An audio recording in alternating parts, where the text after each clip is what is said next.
Hey Geeks! We have a serious conflict we need to discuss. The battle between Kanye West and Pete Davidson as they vie for Kim Kardashian's love is growing and it's getting ugly. Kanye claims he pushed Pete Davidson, or Skeet as he calls him, off of Instagram. And Ye might feel like he's getting closer to Kim, but she seems to be ignoring him while she continues to get photographed all happy in public with Pete. Kind of like her version of a sanction. Maybe it's time for Kim to arrange for some diplomatic negotiations. Kanye, leave us alone. I'm done with you. Disclaimer, please do not put a plastic bag over your head. It's very ill-advised. All right, let's get to the real crisis this week. But before we start, please hit that subscribe button below, click the notification bell, and like this video. There is a lot to cover on the Russia-Ukraine crisis, and so I'm gonna do something different this week, and we're gonna cover 3 parts to this crisis, and you can jump around to hear what you wanna hear. First, I'll give you the latest developments. Second, I'll talk about sanctions and the broader strategy. And third, we'll hear from a friend of mine who's in Ukraine's capital right now. So let's break down all the latest on the Ukraine-Russia crisis as fast as we can. This week, Russia officially invaded Ukraine, and they did it exactly as the Biden administration said they would. President Biden had said the Russians would fabricate some kind of reason and argue that their people or posts were being threatened to justify an invasion. And that's basically how things went down. First, President Putin ordered his troops into the eastern part of Ukraine, into 2 areas that have been under the control of Russian-backed rebels since 2014. And he claimed his troops were going in as peacekeepers. So the United States and Europe moved fast to impose tough sanctions, including sanctioning 2 major Russian state-owned banks, a number of wealthy Russian oligarchs. They sanctioned Russia's sovereign debt, which means that US persons can't buy their government bonds. And they sanctioned the Nord Stream 2 pipeline from Russia to Germany, which Russia would have made billions off of. So Russia will feel the financial pain from these. But are they enough to change Putin's mind? Clearly not. Since on Wednesday night, President Putin launched an attack on Ukraine that included airstrikes against its military outposts and equipment across the country. And now his troops have invaded from nearly every side of the country. So President Biden responded on Thursday with even more really tough sanctions and some military maneuvers to beef up security in NATO countries. So, are sanctions gonna work to change Putin's behavior? I asked you all what you thought, and 100% of you said no. And I gotta say, I agree with you. But let's break this down a bit further. As a response to an all-out war, the message Putin hears when we respond to his attack with admittedly tough sanctions is, this is the main weapon we're willing to use. As a rule, sanctions are not a silver bullet, and they're not meant to be.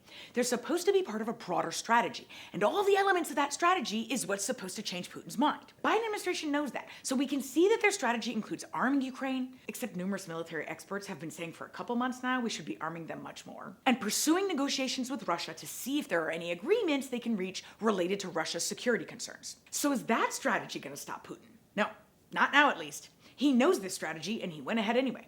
And that's because there are only 2 things that will make Putin change his mind. First, a serious military threat. And second, getting something related to his demands on NATO's expansion or regarding US and NATO military equipment in the region. What sanctions will do is make Russia an international pariah. They'll get at the Kremlin's financial networks. They'll create bargaining chips for future negotiations. And they'll work to financially undermine Russia's military to prevent it from pursuing similar aggression elsewhere, like in Georgia or Estonia or any other Soviet wet dreams Putin has. So I have 2 major concerns right now. First, doesn't look good for Ukraine. But I hope that the military assistance they've received and will continue to receive help them to push back on Russia. When I was in government, we used to say that hope is not a policy. Don't expect the US to enter a war against Russia, and there are a few reasons for that. First, because 2 superpowers going to war would be absolutely catastrophic. So it sounds backwards, but by not militarily engaging Russia, the US is containing the conflict. Second, no one in the US wants our troops to go to another war. We're all warred out. And by the way, so is President Biden. He views intervention as a last resort. Third, because Ukraine is not part of NATO, and so the US is not required to defend Ukraine. Putin knows all this, which gets me to the next thing that scares me. It's 2022, and an authoritarian leader just invaded and attacked his neighbor. So what does this mean now? And how will every other authoritarian leader view this? Like Chinese President Xi. Trust me, he's watching this scenario unfold super closely to see how people will react if he were to invade Taiwan. This attack on Ukraine could change the international world order the way it's been set up since the end of World War II. My friend Misha Zelinsky, who's a Fulbright scholar and whom you've seen before on the show, is in Ukraine's capital Kyiv right now, reporting for Financial Review. So he shared a little bit of how things feel there right now. G'day all my world watchers. Misha Zelinsky here, coming to you from Kiev in the Ukraine. Right now, it is 10:30 p.m. in Kiev on Thursday night. Martial law has just been imposed, and so it's illegal to now go outside from 10 p.m. till 7 a.m. So as I stand right here, the latest update is that Russia's armies have essentially invaded from all sides. So we've got a northern, eastern, and southern invasion of Ukraine.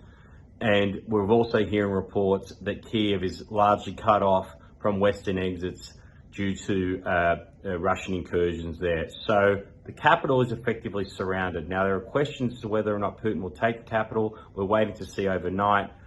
Currently, I've been rehearsing bomb drills with everyone else in this hotel. Every other journalist internationally is largely staying in this hotel reporting on this action here. It's an awful situation. Every local Ukrainian I speak to, their hearts are breaking. They are lovely people here. Anyone who gets the opportunity to visit Ukraine one day should take the opportunity or find a Ukrainian and give them shelter because they are brilliant people. Kiev is the most magical, amazing city. It's so vibrant. It's so full of life, and it breaks my heart to see what's happening here. The Ukrainians tell me they're going to fight. Every man, woman, and child is prepared to fight. President Zelensky has offered everyone a weapon if they want one. People I'm talking to online, people I'm talking to on the streets are taking him up on that offer. They're making their way to join the military. They're making their way to join the local militia. If Vladimir Putin tries to take Kiev, he's going to have a hell of a fight on his hands. The thing about history it tells us is that urban warfare is a great leveler. It's three-dimensional. You've got up in the roofs, you've got high-rise, you've got in the sewers, you've got in the subway. So it's very difficult to do it. It's a great leveler. We hope he doesn't do it. We hope Putin can be talked away. But ever since that speech he gave on Monday, things have gotten worse and worse and worse. We need to see urgent sanctions on Russia by the West. They need every single sanction imposed on them immediately. And the brave fighting people of Ukraine need to be given all the support we can possibly give them with weapons, training, and everything else. I've got to run now, but I hope you all keep watching HAGAR's show. It's brilliant. Catch up with you soon. My friend and OG Glorious Geek, Steve Gonick, shared this story with me about Phil Mickelson, and it blew my mind. Phil Mickelson is a major American golf champion. In fact, he won the PGA Tour 44 times. Apparently, though, now he wants to be all international, and he's exploring a golf tour being sponsored by Saudi Arabia. And when he was asked about it, he said, "They're scary mofos to get involved with. We know they killed Jamal Khashoggi and have a horrible record on human rights. They execute people over there for being gay. Knowing all this, why would I even consider it? Because this is a once-in-a-lifetime opportunity to reshape how the PGA Tour operates." So he's fully aware of their human rights abuses, but he doesn't care. The good news is that I didn't even need to school him, since enabling dictators through sports is already a bad look. The media erupted over his comments, and so he said he regretted his words and that he might step away to work on being the man he wants to be. Phil? Not sure we want you to be the man you want to be, so why don't you just not be an asshole? But let's not make this all about Phil, since what he doesn't realize is that he's just a pawn in a Saudi game of chess. The Saudi government under Crown Prince Mohammed bin Salman has made a strong effort to whitewash its horrific human rights violations by using its oil wealth to buy its way into the biggest sporting events, otherwise known as sports washing. They spent almost $1 billion for the rights to host Formula One, and they're spending hundreds of millions to invest in professional sports and train athletes to become world champions. Last October, for example, they bought the British Newcastle United Soccer Club for over $400 million. So why make all this effort? Because Mohammed Baby Salman believes that investing in these sports could help make Saudi Arabia look good on the international stage.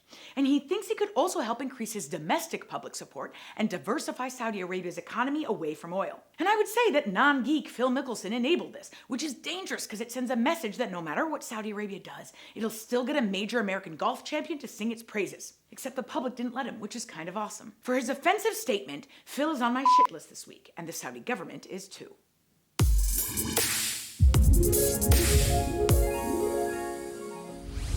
The U.S. women's national soccer team has settled a big lawsuit against the U.S. Soccer Federation, and it is historic. 6 years ago, this champion team sued the federation, demanding to be paid equally to the men's national soccer team, and also demanding to have equal playing and travel conditions. And not that it should matter when it comes to equal pay, but this team is beyond badass. The U.S. women's soccer team is the #1 team in the FIFA World Rankings, and they've won 4 World Cups and 4 Olympic gold medals. So the two sides settled, and the Federation agreed to pay $22 million in back pay, $2 million for a fund for retired players, and they promised to create a new agreement where the women players would be paid equal to their male counterparts. And in fact, the male soccer players were a strong ally in this fight. Last summer, the Men's Players Union said that the women players deserved to be paid even more than they did. I love me a male feminist. We're gonna look back at this one day and think, what? Why was equal pay even an issue? And these women will go down in history as being the trailblazers who changed it all for women in this sport. What a week! We've run out of time, but since the press has been consumed with the Ukraine crisis, I wanted to make sure you saw this news about Florida passing a piece of legislation that would really hurt and ostracize the LGBTQ community there. I'll discuss it more next week when I put Florida's legislators on my list for this. It's like my own little sanctions list. Before you go, make sure to like this video, click the subscribe button and the notification bell, and don't forget to follow me on Instagram and TikTok for more political satire. And finally, if there's anything particular you want me to cover, reach out to me on social media and I will give you a shout out. Stay fabulous, geeks.